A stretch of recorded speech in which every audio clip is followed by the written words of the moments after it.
বিসমিল্লাহির রহমানির রহিম। আজ আমরা কথা বলবো সেই মুহূর্তটি নিয়ে যখন একজন মানুষকে কবরে নামানো হয় এবং প্রথম রাত থেকে শুরু করে 40 দিন পর্যন্ত তার রুহের সাথে কি ঘটে।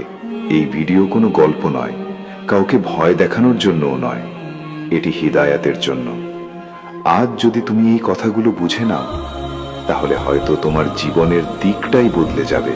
এই ভিডিওটা শেষ পর্যন্ত দেখো, কারণ শেষ কথাটাই এমন যা মানুষকে তার জীবনের সিদ্ধান্ত নতুন করে নিতে বাধ্য করে। যখন মানুষের সময় শেষ হয়ে যায়, যখন সেই শ্বাস যা ছিল এক আমানত ফিরিয়ে নেওয়া হয়, তখন প্রথম যে দৃশ্যটি তৈরি হয় তা হলো নিঃশব্দতা, একটি নীরবতা, যেখানে ঘরের মানুষ কাঁদছে, যেখানে জিহ্বা থেমে গেছে, চোখ ভিজে আছে, আর সেই নীরবতা যেখানে মানুষ নিজে কিছু বলতে পারে না, দেহ নিথর হয়ে যায় কিন্তু রূহ অচেতন থাকে। জানাজা তোলা হয়। যে দেহটা কাল পর্যন্ত নিজে হেঁটে বেড়াতো, আজ অন্যের কাঁধে ভর করে চলতে থাকে। রূহ সব দেখছে।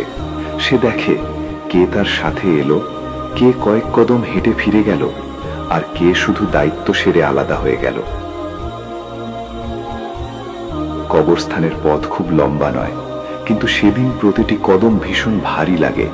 তারপর আসে সেই মুহূর্ত যখন মানুষকে কবরে নামানো হয়। এটাই সেই জায়গা যেখানে দুনিয়ার সব সম্পর্ক শেষ হয়ে যায়। উপরে দাঁড়ানো মানুষরা মাটি ফেলছে, আর নিচে সেই মানুষ যে সারা জীবন আলোয় ছিল, আজ অন্ধকারের হাতে তুলে দেওয়া হয়।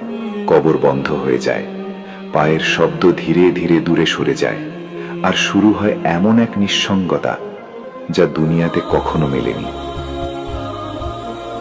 এটাই প্রথম রাত। এই রাত সবচেয়ে কঠিন, কারণ এটাই সবচেয়ে সত্য। এখানে না কোনো পদ কাজ করে, না সম্পদ, না প্রশংসা, না সামাজিক মর্যাদা। এখানে শুধু দুইটি জিনিস থাকে: এক, মানুষের আমল; দুই, তার ঈমান।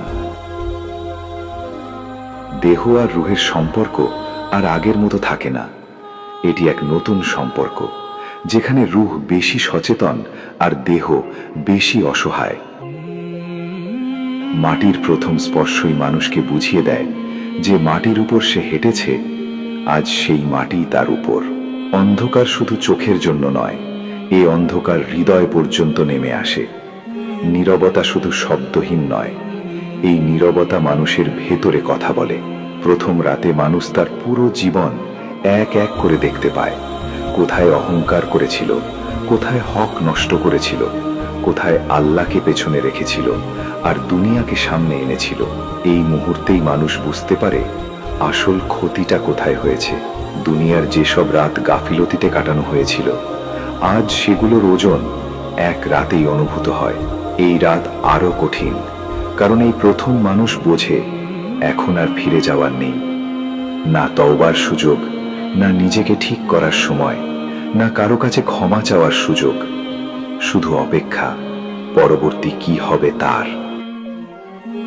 কবরের প্রথম রাত মানুষকে শিখিয়ে দেয় সে আসলে কিসের জন্য প্রস্তুত ছিল আর কিসের পেছনে জীবন কাটিয়ে দিল। এখানে কান্না কাজে আসে না, এখানে কাজ করে শুধু সেই আমল যা মানুষ একা থাকতেই করত। যখন প্রথম রাত কেটে যায়, যখন মানুষ এই নতুন অস্তিত্বকে মেনে নিতে শুরু করে, তখন রূহ প্রবেশ করে আরেক স্তরে। এটা শেষ পরীক্ষা নয়, বরং শুরু, কারণ আসল পরীক্ষা এখনো বাকি। যখন কবরের নীরবতা কিছুটা পরিচিত হয়ে যায়, যখন মানুষ বুঝে ফেলে এটাই এখন তার দুনিয়া, তখন শুরু হয় প্রথম জিজ্ঞাসা। এটা ভয়ের নয়, এটা সত্যের মুহূর্ত। এখানে প্রশ্ন করা হয় যার উত্তর মানুষ সারা জীবন দিয়েছে, জিহ্বা দিয়ে নয়, আমল দিয়ে। এই প্রশ্নগুলো চিৎকার করে আসে না, হঠাৎ ধাক্কা দেয় না। এগুলো আসে এমন ভাবে যেন কাউকে তার আসল পরিচয় মনে করিয়ে দেওয়া হচ্ছে। এখানে কথা বলার সময় নেই, ব্যাখ্যার সুযোগ নেই, এখানে শুধু সত্য। এখানে সেই জ্ঞান কাজ করে না যা শুধু মুখে ছিল। এখানে সেই স্মৃতি কাজে আসে না যা প্রদর্শনের জন্য ছিল।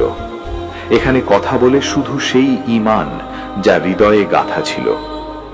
দুনিয়াতে মানুষ কতবার নিজের সুবিধা মতো সত্য বদলেছে, হক জেনেও চুপ থেকেছে, আল্লাহকে মনে রেখেছে কিন্তু মানেনি। সবকিছু এখানেই সামনে এসে দাঁড়ায়। এখানে দুনিয়ার অহংকার একদম মূল্যহীন। পদ, ক্ষমতা, নাম কিছুই একটি প্রশ্নের সমান নয়। এখানে না সুপারিশ আছে, না রেফারেন্স, না দ্বিতীয় সুযোগ। এখানে মানুষকে তার পুরো জীবন একটি আয়নার মতো দেখানো হয়, কিন্তু এই আয়নায় কোনো মিথ্যা নেই।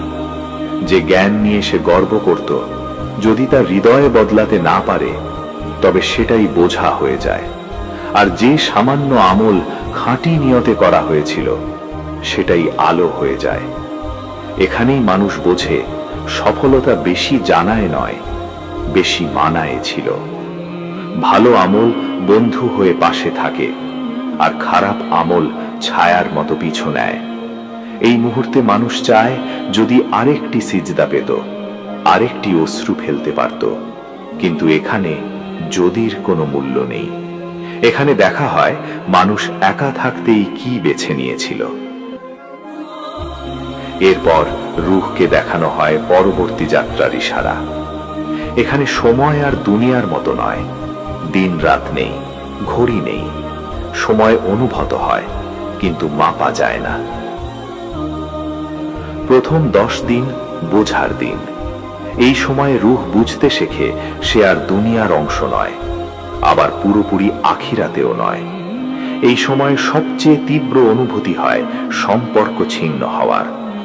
ঘর, মানুষ, নাম সব দূরে সরে যায়। জীবন চলতে থাকে কিন্তু তাকে ছাড়া। এই সময় মানুষ বোঝে সে দুনিয়াতে কতটা অস্থায়ী ছিল। নীরবে করা নেক কাজগুলো রূহের জন্য আলো হয়ে ওঠে, আর জুলুম, অহংকার, গাফেলত বোঝা হয়ে যায়। এখানে বোঝা যায় সবচেয়ে ভারী জিনিস ছিল গুনাহ নয়, গাফেলত। 10 থেকে 40 দিনের মধ্যে রূহ আলামে বারজাখে থাকে। এটা না দুনিয়া না আখিরাত, এক মধ্যবর্তী অবস্থা। এখানে সিদ্ধান্ত চূড়ান্ত হয় না, কিন্তু ইঙ্গিত পাওয়া যায়। জীবিতদের দোয়া, সাদকা রাহাত দিতে পারে, কিন্তু তাকদীর বদলাতে পারে না। এই জায়গায় রূহ বোঝে মানুষের ওপর ভরসা করে জীবন কাটানো সবচেয়ে বড় ভুল ছিল। আসল ভরসা ছিল সেই আমল যা নিঃসঙ্গে করা হয়েছিল। এখন যদি তুমি এটা শুনে থাকো, মনে রেখো তোমার এখনো সুযোগ আছে। কবরে থাকা মানুষরা আর কিছু বদলাতে পারে না, কিন্তু তুমি পারো। জীবন বদলাতে বড় কিছু লাগে না, একটি সৎ সিদ্ধান্তই যথেষ্ট। আজ থেকে সিদ্ধান্ত নাও, গাফেলত নয়, সচেতনতা। আল্লাহকে কাজের তালিকায় নয়, জীবনের কেন্দ্রে রাখো। নেকি কাল নয়, আজ। গুনাহ ছোট ভেবে ছেড়ে দিও না। মৃত্যু ভয়ঙ্কর লাগে যখন প্রস্তুতি নেই। যার প্রস্তুতি আছে তার জন্য মৃত্যু শেষ নয়, একটি সাক্ষাৎ। এই ভিডিও ভয় দেখাতে নয়, জাগাতে।